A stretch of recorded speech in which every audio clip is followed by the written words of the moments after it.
بسم اللہ الرحمن الرحیم۔ آج کا ہمارا ٹاپک ہے مسلمان کسے کہتے ہیں۔ برادران اسلام، آج میں آپ کے سامنے مسلمان کی صفات بیان کروں گا، یعنی یہ بتاؤں گا کہ مسلمان ہونے کے لیے کم از کم شرائط کیا ہیں، آدمی کو کم از کم کیا ہونا چاہیے کہ وہ مسلمان کہلائے جانے کے قابل ہو۔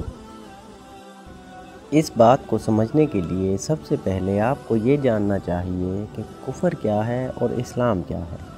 کفر یہ ہے کہ آدمی خدا کی فرما برداری سے انکار کر دے، اور اسلام یہ ہے کہ آدمی صرف خدا کا فرما بردار ہو اور ہر ایسے طریقے، قانون یا حکم کو ماننے سے انکار کر دے جو خدا کی بھیجی ہوئی ہدایت کے خلاف ہو۔